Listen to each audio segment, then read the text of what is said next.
Hello everybody, thank you for joining us for today's video. In this video we're going to talk about another conflict of therapist-client relationships, and this time we're going to talk about is it normal or okay if I'm fighting with my therapist. I think it's an expectation of therapy that there's probably going to be some of your therapist pointing out things you maybe not be comfortable with, but that's not fighting. So is it normal to fight with your therapist?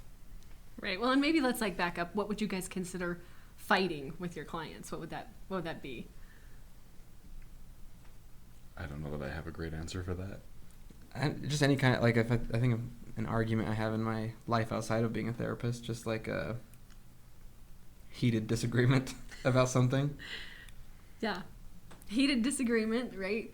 I actually think of this as being quite a bit of conflict. It's that feeling in session or even in your life where you can just tell you're like running up against a wall, like you and the other person are in a bit of a tug of war. And I think that that's maybe some of what people are thinking about when they think about fighting with their therapist. It's like, my therapist and I are in a tug of war over something in session, right? Yeah. I would say that that's probably not normal, if we want to air quote that idea.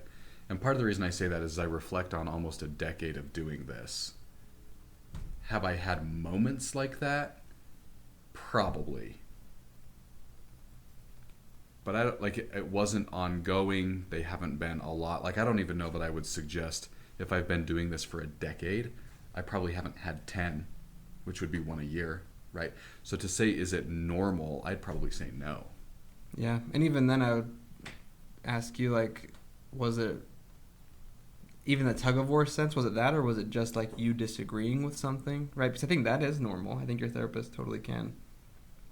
Maybe disagree is even the wrong word, but like point out, like, hey, look, if you're going to do this thing, we know the consequences because you've done it before, or I've worked with people who have done this before and I know what happens, right? And they're like, oh, I'll be fine. Right.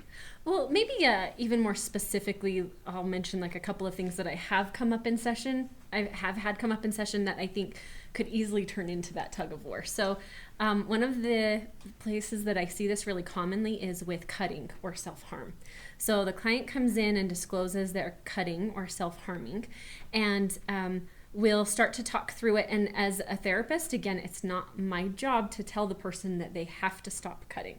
It is my job as a therapist to help them review like the benefits and consequences of cutting, how that actually fits their lives and their values, and learn new skills if they decide that there's something else they would like to do. If they would like to stop cutting, here are some other options. But often people come in, and if they've been cutting, they have quite an attachment to it. It sometimes can be a difficult thing to consider giving up because there are some things that people find to be beneficial that come with cutting. And as a therapist, if I were really, really intent on making my clients stop cutting, then I could very easily get into a tug of war with them, right? We could very easily get into this situation where they're telling me, here are the things that I think are benefits, and I could try to argue those away. And in that situation, we would be getting into an argument because we'd be at cross purposes.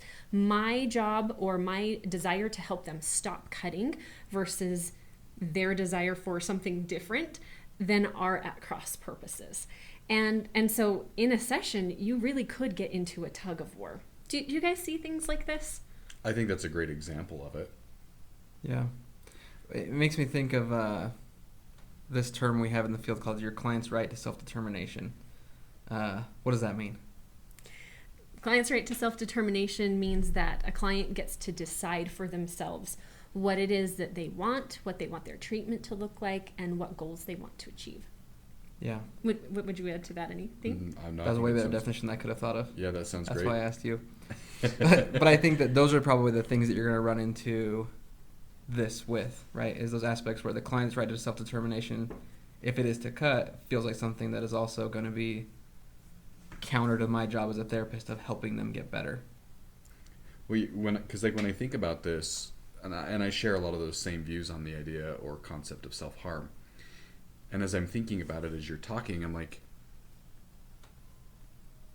if we were to divide a category of coping into healthy versus unhealthy, the idea would be that I would want to help you move toward a more healthy coping strategy than self-harm, right? But you have to be careful to not get in that tug of war that they can't do this. It's like, oh, okay, this is interesting. Here's some of the triggers. Here's some of the behavior patterns. Is there a way to shift it to more healthy coping prior to getting here? And if the answer is you don't navigate that well, then there becomes that tug of war. Right. Right?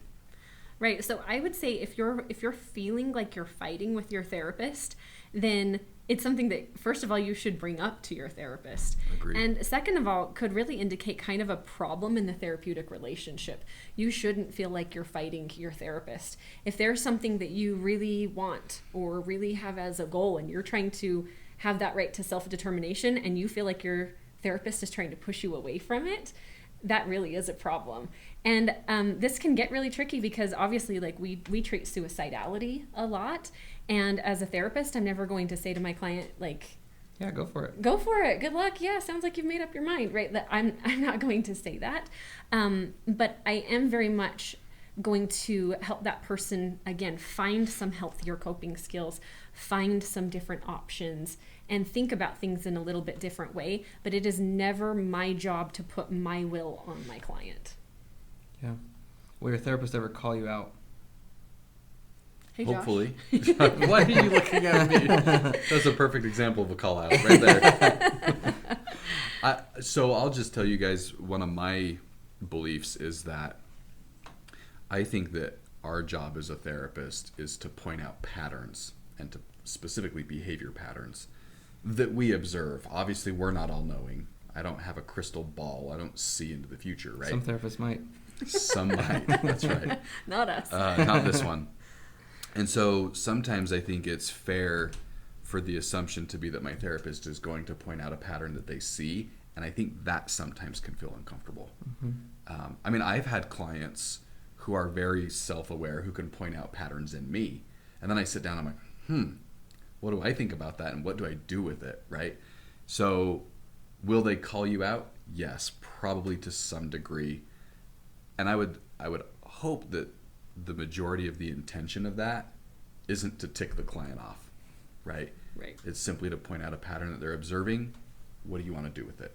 Right. Yeah. And do we tick our clients off sometimes? Yes, because it is painful to have some of these things pointed out. Even if you're somewhat aware of them, it can be quite painful. And so, I mean, I often feel like people have a moment or two in session where they're not happy with what I just said. But it is my job to call out some of the blind spots, unfortunately. And fortunately, I guess that's also what you're paying for. Right. That's a good point. Yeah, It would be. I feel like it'd be a really ineffective therapy if all you did was sit down and be validated all the time. I think it's an important part of therapy, but Right. and the other piece of the puzzle is, you go to have someone point out things that maybe you're not seeing in this pattern or otherwise, and that doesn't always feel very good. Right. But it's not a fight, I would say. Right, it shouldn't be a fight. In a certain kind of therapy called DBT, there's this dynamic that we're supposed to be balancing acceptance and change, which means we're doing the validating piece, but then we're also trying to balance the fact that things still do need to change, which means also helping the client push toward healthier coping and better insight. So we're always trying to balance those two things, but if you feel like you're always being pushed to change, that could cause some of that dynamic of fighting in therapy to happen. I'd also like to offer a thought that as a therapist, if I do say something that does feel painful, as a therapist, I appreciate when they bring up that I have said something that hurts, because I think the bigger arching picture there is that I then have the capacity, well, maybe I don't have the capacity, I have the ability to then demonstrate a healthy response when somebody does hurt your feelings, right? And if I can do that in a healthy way, then it can kind of set the tone for what the client should look for in people around them in their personal life. So I appreciate it if I've done something that hurts. I mean, I don't love to hurt people's feelings, right? And so if they tell me it hurts their feelings, I'm always like, oh man, I'm such a dummy, right? But I appreciate that because then I get to demonstrate how others in their lives could respond in a healthy way, hopefully.